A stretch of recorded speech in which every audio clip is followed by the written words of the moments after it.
통해 북한의 모자 복원 사업에 800만 달러를 지원하는 방안을 추진하기로 했습니다. 인도적 지원은 정치적 상황과 무관하다고 설명했지만 북한의 6차 핵실험과 유엔 안보리 제재안이 나온 뒤여서 논란이 일고 있습니다. 지난 2012년 19대 총선 당시 더불어민주당 우원식 원내대표 측근이 후보 단일화를 대가로 금품을 건넨 혐의가 포착돼 검찰이 내사하고 있습니다. 우 대표 측이 야권 인사의 출마 포기 대가로 수천만 원의 선거 비용을 보전해준 혐의입니다. 단독 취재했습니다. 주한미군의 사드 부지를 제공한 뒤 중국으로부터 보복 직격탄을 맞은 롯데마트가 중국에서 철수하기로 했습니다. 롯데 칠성 등 중국 내 다른 유통 제조 사업도 매각을 추진하고 있습니다. 김동연 경제부총리가 내년에 시행되는 종교인 과세 유예는 없으며 이를 계기로 종교계를 사찰할 의도가 전혀 없다고 밝혔습니다. 하지만 보수 개신교계는 과세 2년 유예를 다시 요구했습니다. 문재인 대통령이 미국 CNN 방송과의 인터뷰에서 한국이 자체 핵무기를 개발하거나 전술 핵무기를 재배치하는 것에 찬성하지 않는다고 말했습니다. 자체 핵무장이 동북아시아 핵무장 레이스로 이어질 수 있다고 우려했습니다. 재건축 공사 수주 경쟁이 도를 넘은 가운데 한 건설사가 주민에게 이사비로 7천만 원을 제공하겠다고 밝혀 논란이 일고 있습니다. 정부와 서울시가 위법 여부를 검토하고 있습니다. 축구협회 전현직 임원들이 공금을 사적으로 무분별하게 사용한 것으로 경찰 조사에서 드러났습니다. 조중현 전 회장은 해외 출장에 부인을 데려가면서 부인의 여행 경비까지 공금 처리한 걸로 조사됐습니다. 댓글 공작에 동원된 전 국정원 직원이 여러 사람 명의로 활동비만 받아 가로채다 들켰습니다.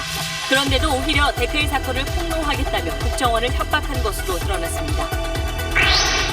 서울의 한 먹자 골목에 노래방이 우후죽순으로 들어서 불법 영업을 하고 있습니다.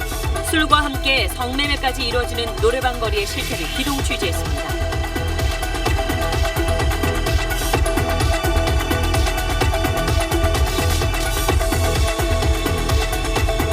에너지를 쓰던 자동차가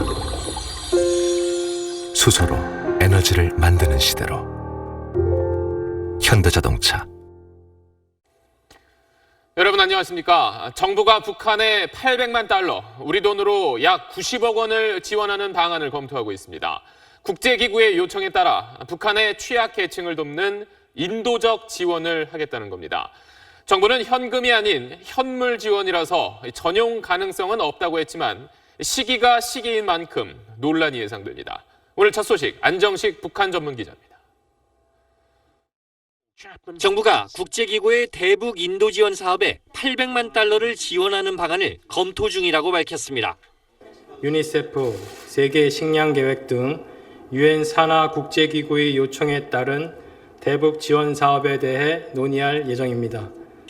구체적으로 WFP 세계 식량 계획의 아동 임산부 영양 지원에 450만 달러, 유니세프의 아동 임산부 백신과 의약품 지원에 350만 달러를 지원하는 내용입니다.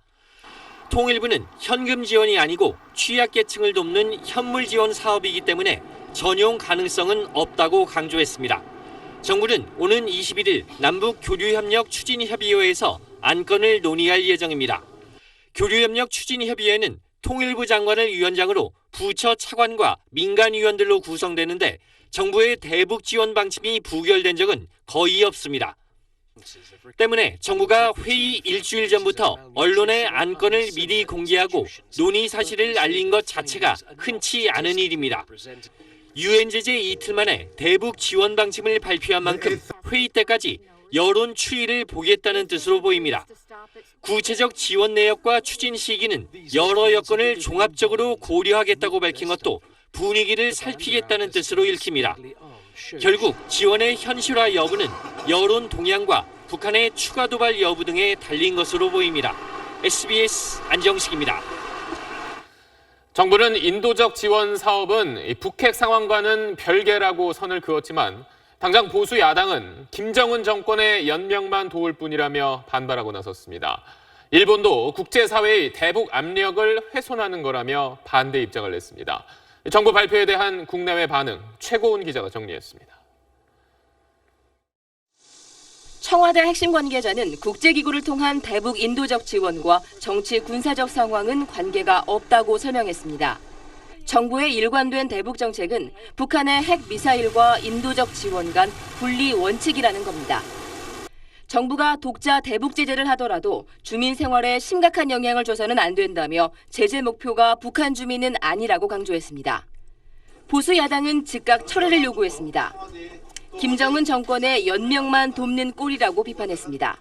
핵과 미사일 개발에만 쏟아붓는 김정은 정권의 연명을 도와주는 것이야말로 북한 주민에게 가장 비인도적이고 가혹한 처사입니다. 일본 정부도 우려를 나타냈습니다. 지금은 대화가 아닌 제재 국면이라며 국제사회의 대북 압력을 훼손하는 행동이라고 비판했습니다. 외교부는 안보리 결의는 인도적 지원을 금지하지는 않는다며 미국과 일본에 사전 설명했다고 밝혔습니다. 대북 정책 전반에 대해서 미국, 일본 등 국가는 긴밀히 협의해 오고 있고 또 이번 건에 대해서도 사전에 설명을 했습니다. 국제기구를 통한 인도적 차원의 대북 지원은 보수 정권에서도 꾸준히 이어져 오다가 지난해 1월 북한의 4차 핵실험 이후에는 전면 중단됐습니다. SBS 최고은입니다. 문재인 대통령이 미국 CNN 방송과 인터뷰에서 한반도 전술핵 재배치에 반대한다는 뜻을 처음으로 직접 밝혔습니다. 동북아 전체의 핵 경쟁을 촉발시킬 거라고 우려했습니다. 정영태 기자입니다. 미국 CNN은 문재인 대통령에게 이제는 한국이 스스로 핵무장을 해야 한다고 생각하지 않느냐고 물었습니다. 문 대통령은 북한의 핵과 미사일 고도화에 대응해 대한민국의 국방력은 높여나가야 한다고 답했습니다. 그러나 핵 개발을 해야 한다거나 전술핵을 다시 반입해야 한다는 생각에는 동의하지 않는다고 분명히 선을 그었습니다. 북핵에 우리도 핵으로 맞서겠다는 자세로 대응한다면 남북 간의 평화가 유지되기 어려울 것이라고 말했습니다. 특히 동북아 핵 경쟁을 촉발시켜 평화와 안정을 저해야 할 것이라고 강조했습니다. 한국의 대북 유화적 발언이 효과가 없다는 트럼프 미국 대통령의 트위터 글에 대해선 좁게 해석할 건 아니라고 설명했습니다. 중국과 러시아까지도 북한 도발에 단호하게 경계해야 한다는 점을 강조하기 위한 것으로 본다며 한미 공조에 문제는 없다고 답했습니다. 문 대통령은 오는 21일 유엔 총회 기조연설을 통해 북핵 문제 해결에 대한 국제사회 지지 결집에 나섭니다. SBS 정영태입니다. 사드 보복으로 직격탄을 맞은 롯데가 사실상 중국 시장에서 철수하는 수순에 들어갔습니다. 중국에 있는 롯데마트를 완전히 정리하고 롯데 제거와 롯데 칠성도 매각을 추진하고 있는 걸로 알려졌습니다. 베이징 정성엽 특파원의 단독 보도입니다. 베이징 한인타운에 위치한 롯데마트 왕징점은 지난해 사드 배치 결정 이후 고객보다 직원이 더 많아 보일 정도로 한산할 때가 많습니다. 식품 공급도 제대로 이루어지지 않고 있습니다. 그나마 왕징점은 한인타운에 있어서 사정이 나은 편입니다. 중국 내 112곳의 롯데마트 중 87곳은 아예 영업이 중단된 상태입니다. 중국인들의 보복 항의와 당국의 단속으로 정상 영업이 불가능했기 때문입니다. 롯데 측은 6천억 원이 넘는 긴급 자금을 투입해 버텨왔지만 상황은 갈수록 나빠지고 있습니다. 롯데마트 같은 경우에는 이들 사태가 연말까지 가게 된다면 매출 감소는 거의 한 1초까지도 갈 수 있지 않을까. 결국 롯데 측은 마트 매장 112곳 전체를 팔기로 하고 매각 주관사를 선정해 협상에 착수했습니다. 여기에 롯데 제과와 롯데 칠성 등 제조업체들도 매각 절차를 밟기로 한 것으로 전해졌습니다. 롯데 측 관계자는 롯데마트를 매각하기로 한 데다 중국 내 다른 대형 마트들에 대한 납품도 어려워져 부득이 매각을 함께 진행할 수밖에 없는 상황이라고 설명했습니다. 롯데 측은 다만 중국 내 5곳의 백화점 운영과 지난해 말부터 중단된 선양 롯데월드 건설공사는 일단 분위기를 보기로 했습니다. 사드 분풀이 대상이었던 롯데가 사실상 철수 수순에 들어가면서 이 한국 기업 전반에 우려의 분위기가 확산되고 있습니다. 베이징에서 SBS 정성엽입니다. SBS가 단독 취재한 내용 계속해서 하나 더 전해드리겠습니다. 검찰이 더불어민주당 우원식 원내대표의 최측근이 지난 2012년 19대 총선에서 후보 단일화를 대가로 금품을 건넨 혐의를 포착하고 현재 내사 중인 걸로 확인됐습니다. 무소속 출마를 준비하던 야당 후보 측에 출마를 포기하는 대가로 우원식 원내대표 측이 수천만 원의 선거 비용을 보전해줬다는 혐의입니다. 이 소식은 이한석 기자가 취재했습니다. 검찰은 최근 우원식 민주당 원내대표의 최측근으로 알려진 서무 씨와 노원구 의회 의원 2명을 소환 조사했습니다. 지난 2012년 19대 총선 당시 노원을 지역구에 무소속 출마를 준비하던 조모 씨 측에게 출마 포기를 대가로 수천만 원의 금품을 건넨 혐의입니다. 당시 통합진보당 예비후보였던 조 씨는 민주당과 통진당 후보 단일화 합의에 반발해 무소속 출마를 선언했습니다. 앞서 검찰은 조 씨 측으로부터 우 대표 측에게 금품을 받았다는 내용의 자술서 7장과 계좌 내역을 확보한 것으로 전해졌습니다. 조 씨 측은 검찰에서 후보 등록 마감을 앞둔 2012년 3월 말 선거 비용을 보전받기로 하고 출마 포기에 합의해줬다고 진술한 것으로 알려졌습니다. 금품은 선거가 끝난 지 6개월 뒤인 지난 2012년 말 서너 차례에 걸쳐 건네받았다고 진술한 것으로 전해졌습니다. 우 대표 측근인 서 씨도 검찰 조사에서 금품을 건넨 혐의를 일부 시인한 것으로 알려졌습니다. 검찰 관계자는 내사가 상당히 진척이 됐다면서도 우 대표 소환 조사 여부는 아직 결정되지 않았다고 밝혔습니다. 이에 대해 우원식 원내대표는 후보 단일화 대가로 금품이 건네졌다는 의혹과 관련해 자신과는 무관한 일이라며 관련성을 일축했습니다. 또 금품 거래 의혹에 대해 전혀 아는 바가 없고 측근들이 검찰 조사를 받은 사실도 나중에야 알았다고 밝혔습니다. SBS 이한석입니다. 다음 소식입니다. 내년 1월 시행 예정인 종교인 소득 과세를 앞두고 김동연 경제부총리가 최근 종교계 인사들을 잇따라 만나고 있습니다. 오늘은 보수 개신교계의 인사들을 만났는데 보수 개신교 측은 준비가 아직 덜 됐다면서 과세를 2년 미뤄달라는 기존 입장을 고수했습니다. 송욱 기자입니다. 김동연 부총리가 오늘은 보수 개신교계 인사들을 만났습니다. 과세에 대해 공감을 표명한 불교와 천주교에 이어 세 번째 종교인들과의 만남입니다. 엄기호 한국기독교총연합회 대표회장은 간담회가 시작되자마자 내년 과세 시행에 대해 우려의 목소리를 냈습니다.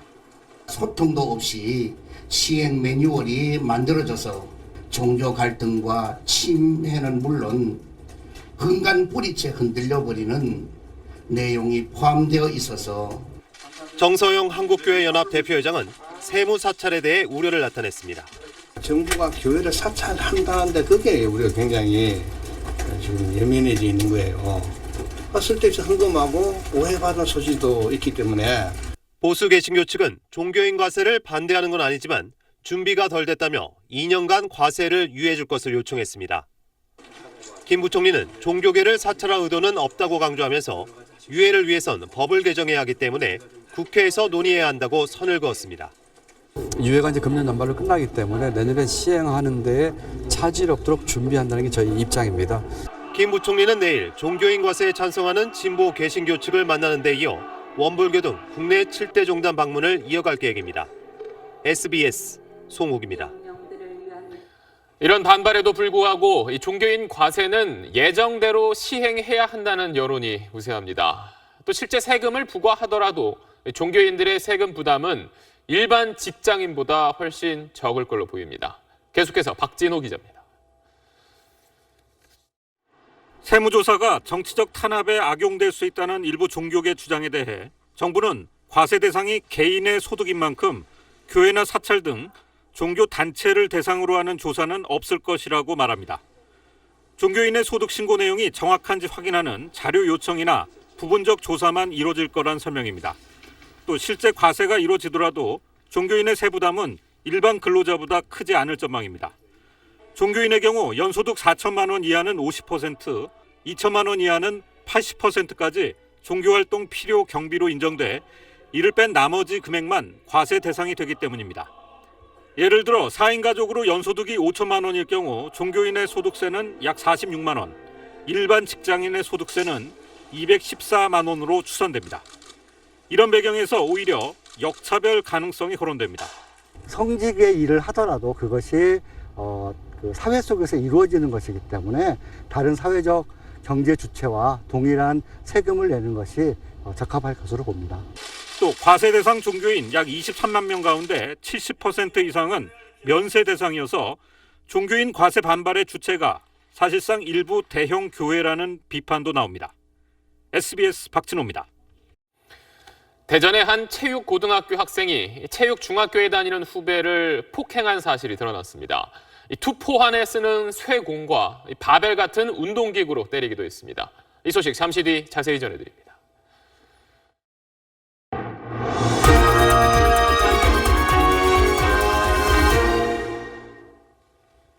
국정원 댓글 사건과 관련해 검찰이 민병주 전 심리전 단장과 전 직원 2명에 대해 구속영장을 청구했습니다. 그런데 전 직원 가운데 한 명은 당시 여러 사람 명의로 활동비만 받아 가로채다 들켰고, 그러자 오히려 댓글 사건을 폭로하겠다며 국정원을 협박한 것으로 전해졌습니다. 불법이 또 다른 불법을 낳은 셈입니다. 윤나라 기자의 단독 보도입니다. 지난 2011년 국정원 심리전단 소속 문모 씨는 온라인 여론조작 활동을 벌인 민간인 외곽팀 관리 업무를 맡았습니다. 문 씨는 서울의 한 대학 교수인 남편의 제자 등 6명을 섭외해 외곽팀을 꾸렸다며 활동비 명목으로 국정원에서 3천여만 원을 받아갔습니다. 활동비 지금 영수증도 제출했지만 모두 거짓말이었습니다. 외곽팀원의 명의를 도용하고 영수증까지 위조해 활동비를 받아 가로챈 겁니다. 이런 행각은 이미 2014년 국정원 자체 감찰에서 적발됐지만 문 씨는 아무런 징계도 받지 않고 퇴직했습니다. 원세훈 전 국정원장의 댓글 사건 재판이 진행 중인 상황에서 문 씨가 여론조작 활동을 폭로하겠다며 거꾸로 국정원을 협박한 탓으로 알려졌습니다. 검찰은 문 씨에 대해 사기 등의 혐의로 구속영장을 청구했습니다. 또 외곽팀 운영을 관리하고 수십억 원의 국정원 예산을 지원한 민병주 전 국정원 심리전 단장과 2009년부터 3년 동안 외곽팀 모집책으로 활동하며 수백 명의 팀원을 모집하고 10억여 원의 활동비를 받은 민간인 송모 씨에 대해서도 구속영장을 청구했습니다. 검찰은 외곽팀장들이 원세훈 전 원장 대선 개입 사건의 공범이라고 보고 무더기 기소하는 방안을 검토하고 있습니다. SBS 윤나라입니다. 이명박 정부 시절 국가정보원이 퇴출 대상 연예인의 이미지를 훼손하려고 나체 합성 사진까지 만들어 인터넷에 뿌린 것으로 드러났습니다. MB 블랙리스트에 대해서도 검찰이 수사에 착수한 가운데 피해자인 배우 문성근 씨는 검찰 조사에 응하겠다고 밝혔습니다. 임찬종 기자입니다. 2011년 5월 국가정보원에서 공작 계획이라는 제목의 보고서가 생산됐습니다. 국정원 블랙리스트에 오른 배우 문성근 씨와 진보적 발언으로 유명한 배우 김여진 씨가 나체로 함께 누워있는 가짜 합성 사진을 인터넷 게시판에 유포하겠다는 계획이 담겨 있습니다. 6달 뒤 한 보수 성향 인터넷 카페 게시판에 실제 이런 합성 사진이 올라갔습니다. 사진 위에는 공화국 인민배우 문성근, 김여진 주연, 육체 관계라는 문구가 적혀 있었습니다. 국정원 보고서에 적힌 공작 계획이 그대로 실천된 겁니다.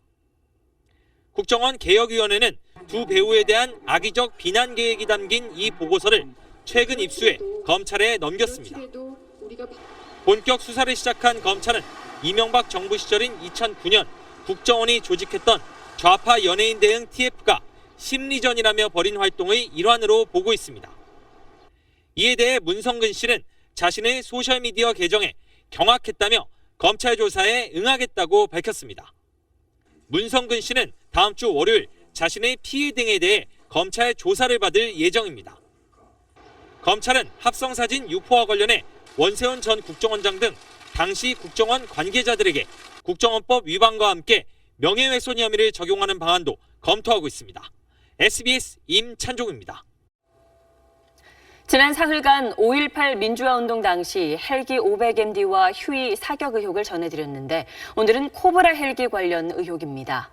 코브라 헬기는 경장갑차를 뚫을 수 있는 20mm 벌컨포로 무장한 강력한 공격 헬기인데 SBS가 취재한 조종사들은 벌컨포에 실탄 1000발을 갖추고 광주로 출동했다고 증언했습니다. 광주에서 벌컨포탄을 추가 공급받은 기록까지 있습니다. 정성진 기자입니다. 도청 앞 집단 발포 이튿날인 80년 5월 20일 코브라 헬기 2대가 광주에 투입됩니다. SBS와 통화에서 당시 코브라 헬기 조종사는 2대 모두 20mm 벌컨포에 실탄 500발씩 무장했다고 말했습니다. 우리 무장 능력이 750발인데 500발만 싣고 다녔고 실탄 500발 가져간 걸 그대로 가져왔어요. 그런데 당시 코브라 헬기가 배속됐던 전투교육사령부의 기록을 입수해 살펴보니 광주 도착 하루 뒤인 5월 23일 벌컨포탄 1,500발이 지급된 걸로 나옵니다. 500발씩을 갖고 가셨는데 1,500발을 다시 받아갔다는 기록이 있어서 모르겠어요. 나는 난 모장사 아니니까 우리는 그것만 싣고 다녔을 뿐입니다. 벌컨포를 안 쐈다고 하지만 사용하지 않은 실탄을 반납했다는 기록은 찾아볼 수 없습니다. 보급량 있고 재고가 없습니다. 그렇기 때문에 광주에서 20mm 발칸을 코브라에서 쐈을 가능성 거의 있지 않느냐. 95년 검찰 수사 기록을 보면 코브라 헬기 사격 지시와 요청이 2차례 있었습니다. 광주 도착 당일인 20일 황영시 육군 참모차장이 광주천을 따라 위협 사격을 하라는 지시를 했고 이틀 뒤인 24일 11공수 여단장이 공격을 받고 있으니 금당산 쪽으로 헬기 사격을 해달라고 요청합니다. 광주에서는 지금까지 20mm 탄피 5점이 발견됐는데 국과수 감식 결과 이 가운데 2점이 80년 이전 생산된 걸로 확인됐습니다. 이 2점은 코브라 헬기 사격 요청 대상지에서 불과 2km 남짓 떨어진 곳에서 발견됐습니다. 가공할 살상 무기인 코브라 헬기의 사격이 사실로 확인되면 신군부의 자위권 주장은 무너질 수밖에 없습니다. 전두환 씨가 회고록에서 헬기 사격 목격을 증언한 고 조비오 신부를 비난해 고소된 사건과 관련해 광주지검은 80년 광주에 출동했던 헬기 조종사 17명의 신원을 확인하고 접촉에 나섰습니다. SBS 정성진입니다. 우리 축구대표팀이 러시아 월드컵 본선에 가까스로 진출한 뒤 히딩크 전 감독의 복귀설이 나돌았죠. 히딩크 감독이 오늘 직접 입장을 밝히며 어떤 형태로든 한국 축구를 위해 기여하고 싶다고 말했습니다. 김형렬 기자의 보도입니다. 히딩크 감독은 2002년 한국을 떠나면서 언젠가는 돌아오겠다며 다시 만날 날을 기약했습니다. And I don't say goodbye. The only thing I say is so long. And so long means that I will be back sometime. 이후 히딩크 재단을 만들고 한국과 계속 인연을 이어온 히딩크 감독은 대표팀 복귀설이 불거진 뒤 처음으로 한국 취재진과 만나 자신의 입장을 밝혔습니다. 한국 국민이 원하고 자신을 필요로 한다면 어떤 형태로든 기여할 용의가 있다며 상황에 따라 대표팀의 지휘봉을 잡거나 기술 고문 등을 맡을 가능성을 내비쳤습니다. 하지만 여러 여건으로 봐서 2002년 월드컵의 영광을 재현하기는 어려울 것이라고 말했습니다. 또 대한축구협회와 공식적으로 논의된 것은 없다고 밝혔습니다. 히딩크 감독이 직접 입장을 밝혔지만 대표팀 복귀에 대한 우려의 목소리도 높습니다.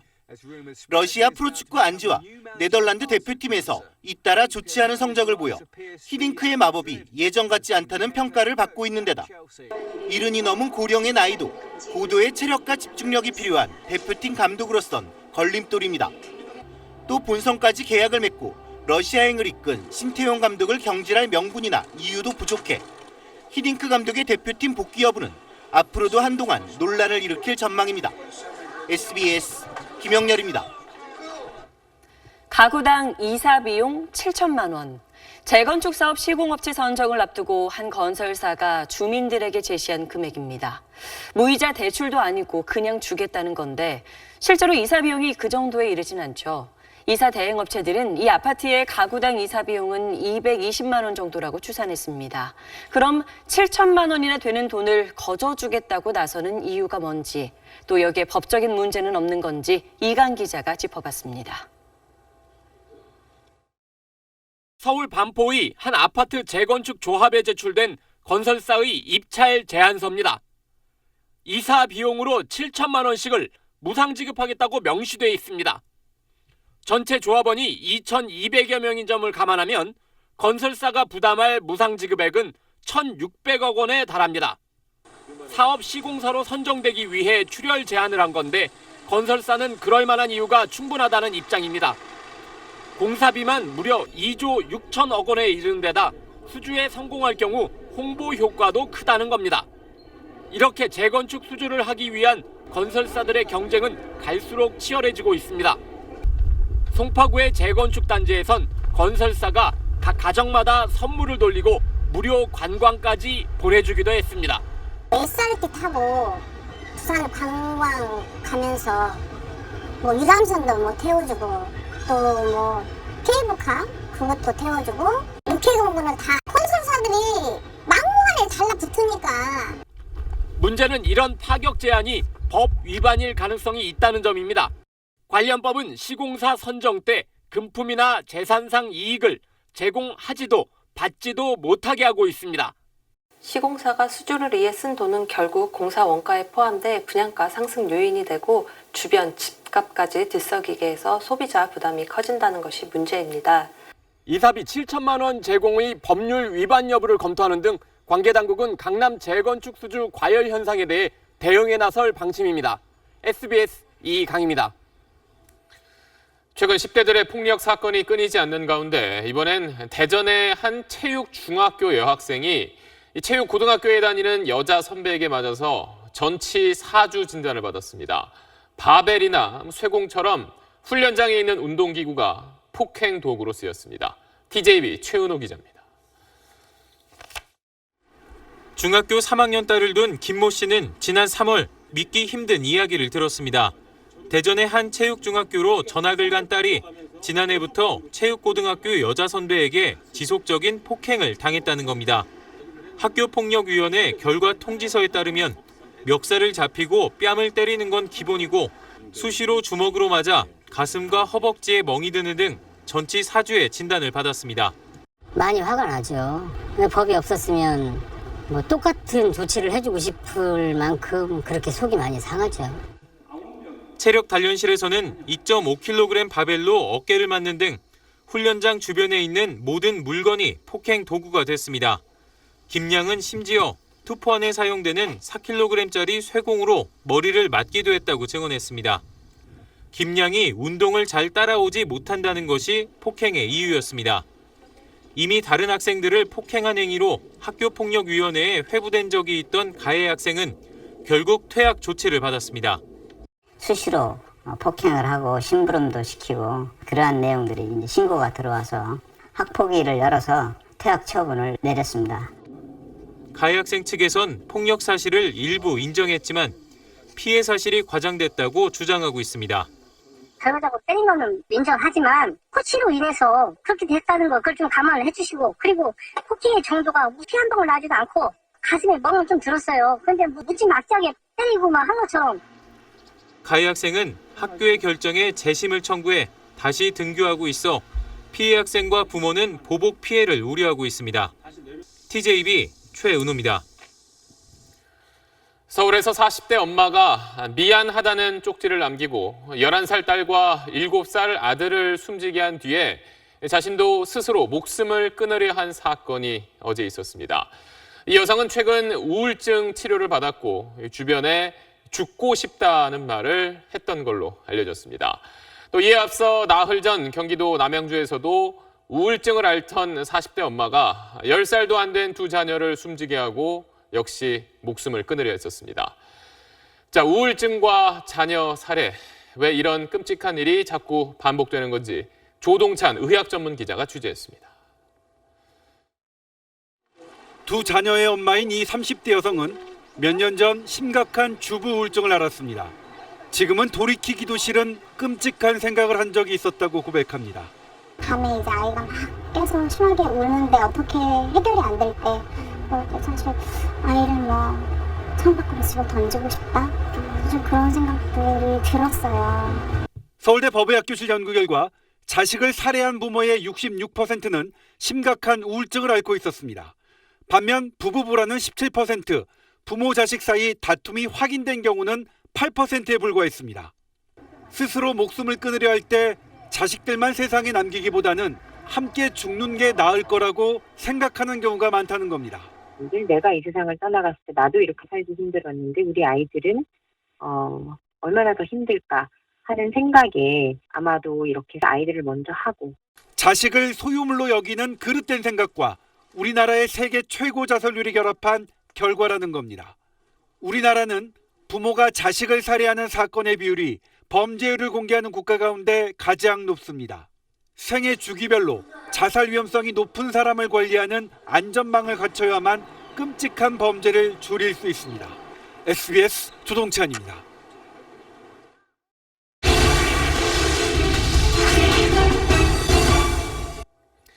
네, 서울 가락시장 맞은편에 있는 먹자골목입니다.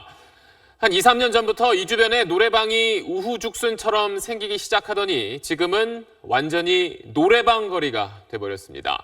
문제는 이들 가운데 상당수가 성매매까지 하는 불법 노래방이라는 점입니다. 24시간 성매매 거리가 된 가락시장 먹자골목의 실태를 이호건 기자가 기동 취재했습니다. 서울 가락시장 앞, 거리가 온통 노래방 천지입니다. 건물마다 4-5개는 기본, 어떤 곳은 지하부터 꼭대기층까지 노래방이 들어차 있습니다. 주택가 바로 옆, 대낮인데도 호객 행위를 합니다. 어마어마해요. 주택가에 노래방 정도가 들어. 이게 뭐 나는 부산 이런 데서도 유명하다 보니 주택 구석구석에 노래방이 전부 들어가지고. 날이 어두워지자 호객꾼들이 더 경쟁적으로 달라붙습니다. 연예인 진짜 기가 막히게 전주도보다 제대로 한번 같이 해주세요. 연락 주세요. 그중 한 명을 따라가 봤습니다. 들어간 곳은 한 노래방. 그러나 음주는 물론 여성 도우미도 부를 수 있고 이들과 성매매까지 가능하다고 말합니다.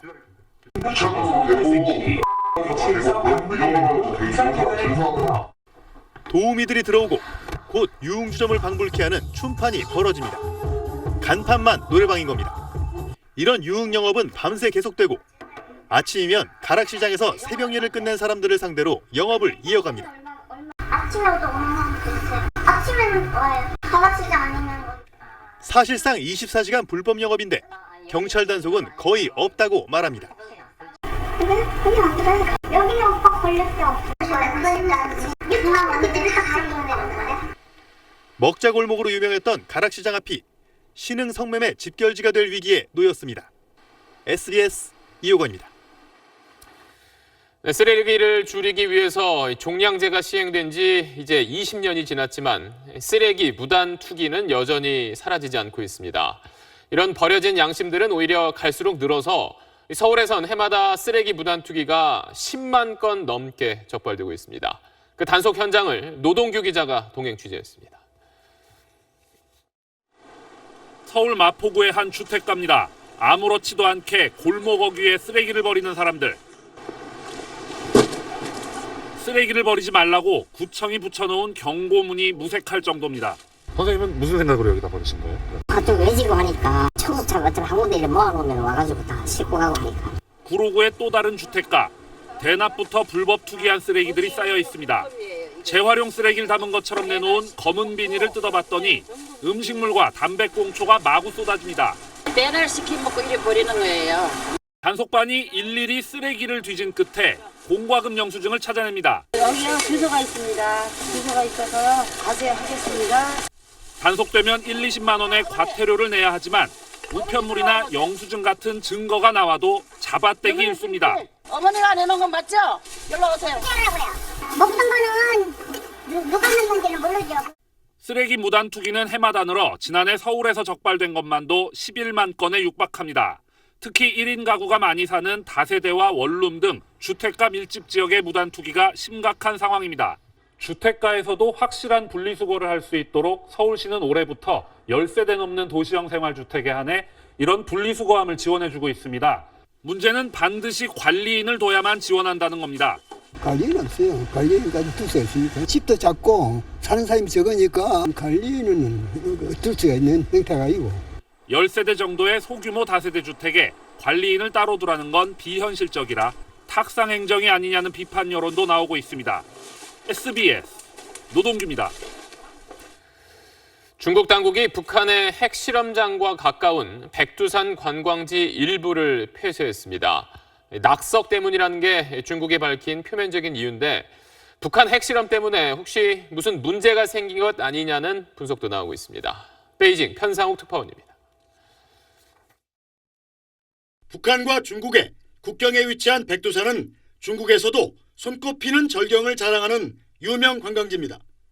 중국 쪽 백두산 지역을 찾는 관광객은 지난 2005년 35만 명에 불과했지만 주변 관광 인프라가 확충되면서 지난해 200만 명 이상으로 늘었습니다.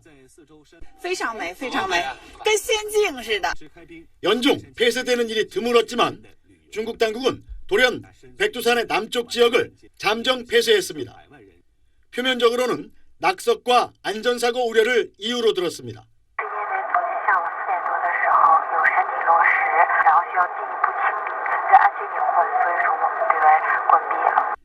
폐쇄된 백두산 남쪽 지역은 풍계리 핵실험장과 가장 가까운 지역입니다. 핵실험장과 상대적으로 먼 북쪽과 서쪽 관광구는 정상 운영됩니다.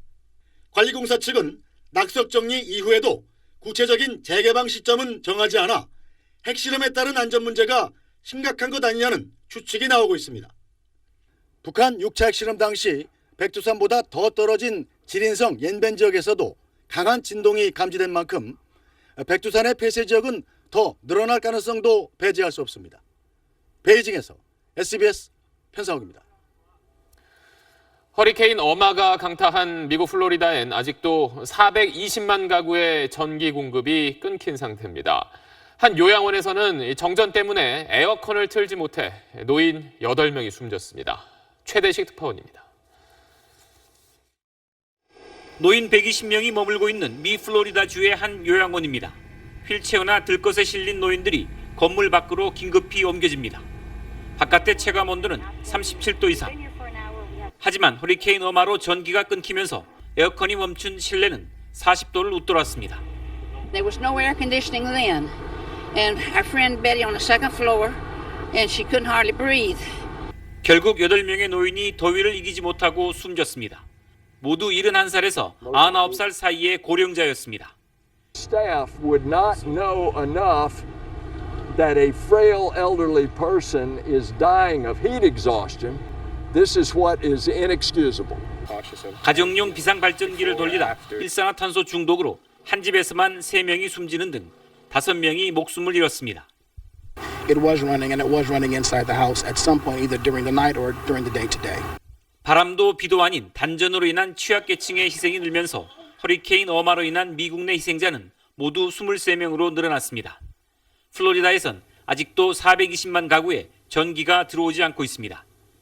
이런 가운데 미 기상당국은 2등급 허리케인 호세가 대서양 서부에서 미 동부로 이동해 영향을 미칠 수 있다고 예보했습니다.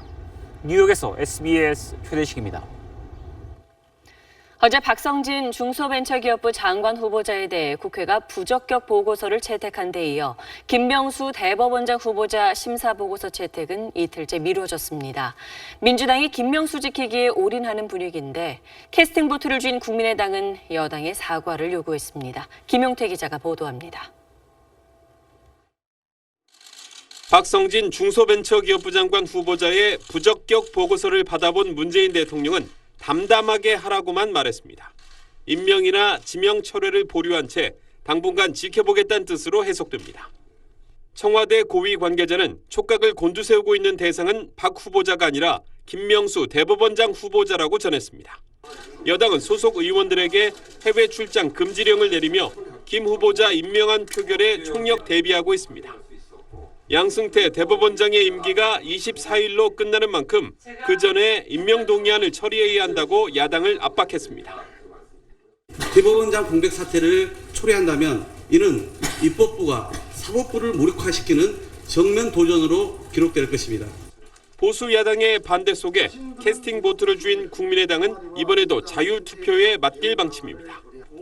하지만 헌재 소장 임명안 부결 뒤 적폐라고 자신들을 공격한 민주당 지도부의 사과가 없으면 표결 절차에도 협조하기 어렵다고 선을 그었습니다. 더불어 정치할 생각이 전혀 없는 그런 정당입니다. 협치는 고사하고 자기들 잘못까지 국민의당에 덤터기를 씌우고 있습니다. 여야는 내일 오후 김명수 후보자 심사 경과 보고서를 작성할 예정이지만 적격, 부적격 여부조차 합의가 안 돼 결과는 불투명합니다. SBS 김용태입니다. MBC, KBS의 총파업이 열흘째로 접어든 가운데 오늘 국회에서도 언론 자유에 관한 공방이 뜨거웠습니다. 여야의 난타전 와중에 이낙연 총리는 오늘도 막힘없는 답변으로 존재감을 드러냈습니다. 권난 기자입니다. 이효성 방송통신위원장은 현재를 공영방송의 비상사태로 규정했습니다. 문재인 공산주의자 발언으로 논란이 된 고영주 박문진 이사장에 대해선 책임을 묻겠다는 뜻을 내비쳤습니다. 공정성, 공익성을 구현해야 하는 공영방송의 감독권이 있는 이사회의 이사장으로서는 매우 부적절한 발언이라고 생각합니다. 여당은 보수 정권 10년이 공영방송을 망가뜨렸다며 책임을 물었습니다. 지난 10년 방송 파헤쳐 봅시다. MB와 박 대통령 부릅시다. 야당은 민주당의 이른바 방송장악 문건으로 맞섰습니다. 잘 됐다고 생각하십니까? 잘못됐다고 생각하십니까? 쓸데없는 짓을 했다고 생각합니다. 야당 측은 탄핵감이라며 몰아붙였습니다. 박근혜가 이런 거 했으면 지금 당장 탄핵한다고 했을 거예요. 전문위원실 실무자의 탄핵 가치가 있는지 모르겠습니다. 대정부 질문 내내 존재감을 드러냈던 이 총리는 오늘도 막힘이 없었습니다. 국정원이 지시한다고 해서 고쳐질 그런 조직도 아닙니다. 설령 그렇다 하더라도 총리도 너무 쉽게 안 봤으면 좋겠습니다. 국정원이. 네. SBS 권란입니다. 지난주 카이 임원과 국정원 전 직원들에 대한 구속영장이 잇따라 기각되면서 검찰과 법원이 정면 충돌했죠. 어젯밤 법원이 또 다른 카이 임원의 구속영장을 기각하면서 갈등이 재연됐습니다. 보도에 박현석 기자입니다. 이번에 기각된 구속영장은 한국항공우주산업 카이 임원이 분식 회계 증거 자료를 부하 직원들을 시켜 없앴다는 혐의입니다. 법원은 부하 직원들이 본인과 관련된 증거를 없앤 걸로 볼 수도 있어 증거를 없애도록 시켰다는 교사죄 성립 여부가 불분명하다고 봤습니다. 검찰은 즉각 반발했습니다.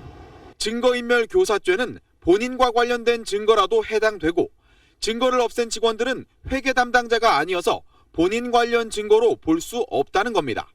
서로 의구심이나 저의라는 표현까지 쓰며 거세게 공격한 지난주만큼이나 서로의 법 실력을 꼬집으며 싸운 셈입니다.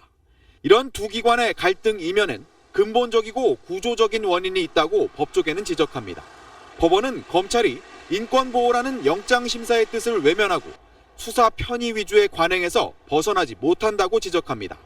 일단은 법원의 영장 발부권을 존중해야 합니다. 법원에게는 발부를 하지 않은 이유에 대해서 설명해 줄 의무가 있다고 저는 생각합니다. 반면 검찰은 법원의 영장 발부 여부 기준이 제각각이라 심지어 로또 영장이라는 말까지 있다고 공격합니다. 검찰은 충분히 이 정도면 영장이 나올 만한 사유라고 생각하는데 예상 외로 기각을 하기도 하고, 다시 말하면 영장 발부의 원칙이 분명하게 정립되어 있지 않다. 구속영장을 단독 판사가 아닌 합의부에서 다루거나 한 번 더 판단받을 수 있도록 항고 기회를 주는 등의 대안을 놓고 양 기관이 머리를 맞대야 한다는 목소리가 높습니다. SBS 박현석입니다. 커피 전문점에서 쓰는 일회용 컵이 재활용되지 못한 채 버려지는 실상 얼마 전에 보도해드렸습니다. 정부가 이런 일회용 컵의 재활용률을 높이기 위해 빈컵 보증금 제도를 10년 만에 다시 도입하기로 했습니다. 장세만 기자입니다. 점심때 직장인이 많이 찾는 커피점. 실내에서 마시는데도 하나같이 일회용 컵을 씁니다. 머그컵이든 일회용 컵이든 가격 차가 나지 않기 때문에 아무래도 플라스틱이 더 편리하고 그러니까 더 많이 사용한 것 같습니다. 이렇게 커피점과 패스트푸드점에서 사용된 일회용 컵이 1년에 70억 개가 넘을 걸로 추정되지만 재활용되는 건 5% 안팎에 불과합니다. 버려진 빈컵이 길거리 곳곳에 흉물처럼 쌓이다 보니 일부 자치구는 일회용 컵만 모으는 수거함을 따로 만들 정도입니다. 정부가 결국 일회용 컵 보증금 제도를 10년 만에 다시 도입하기로 했습니다. 보증금만큼 커피값을 올려받은 뒤 고객이 빈컵을 매장에 가져오면 보증금을 돌려주는 방식입니다.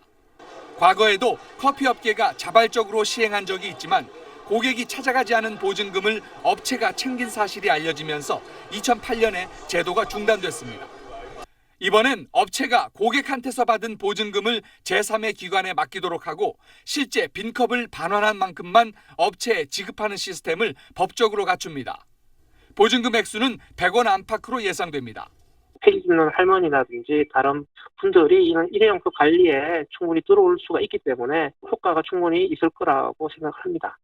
냉음료용 플라스틱 컵의 경우 업체별로 컵의 재질이 달라 재활용이 사실상 불가능했는데 앞으로 재질 단일화가 추진됩니다. SBS 장세만입니다.